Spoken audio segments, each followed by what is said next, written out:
সূরা বাকারা তেলাওয়াত করা সম্পর্কে হাদিসে নবী করিম সাল্লাল্লাহু আলাইহি ওয়াসাল্লাম বলেছেন, যে ভাষায় সূরা বাকারা তেলাওয়াত করা হয় সে ভাষায় দুষ্ট জিন বা শয়তানের উপদ্রব থাকে না, আল্লাহ তাআলা হেফাজত করেন। এবং এই আমলগুলো আল্লাহর কসম করে বলেছি, আমি ব্যক্তিগতভাবে বহুবার অ্যাপ্লাই করেছি, আমল করে দেখেছি, সাথে সাথে উপকার পাওয়া যায়। কোন কোন সময় ছোট ছোট বাচ্চাদেরকে দেখবেন, 2 বছর 3 বছরের বাচ্চা এমন অস্বাভাবিক আচরণ করে যে অস্বাভাবিক আচরণটা কোনো ব্যাখ্যা দিয়ে আপনি দাঁড় করাতে পারবেন। হঠাৎ করে সে পাগলামি এমন করে, সীমা ছাড়িয়ে পাগলামি করে, আপনি সাথে সাথে আউযু বিসমিল্লাহ পড়ে সূরা ফাতিহা পড়েন, সূরা ইখলাস, ফালাক এবং নাস, কুল হুয়াল্লাহু আহাদ, কুল আউযু বিরাব্বিন নাস, যতটুকু পারেন নিজে নিজে পড়েন, পড়ে তাকে ফু দেন। এবং আর কিছু না পারেন অন্তত 3 কুল পড়ে পড়ে ফু দেন। সাথে সাথে ইনশাআল্লাহ আপনি দুষ্টজনের উপদ্রব থেকে বাঁচার আলামত নমুনা পাবেন।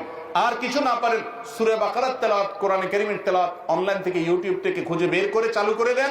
সাথে সাথে দেখবেন যদি ওই জাতীয় সমস্যা হয়ে থাকে, দেখবেন সে শান্ত হয়ে গেছে।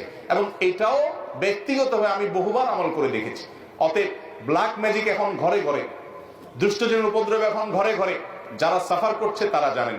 আমাদের সবাইকে নবী করিম সাল্লাল্লাহু আলাইহি ওয়াসাল্লামের শেখানো আমলগুলো করতে হবে। আর ব্ল্যাক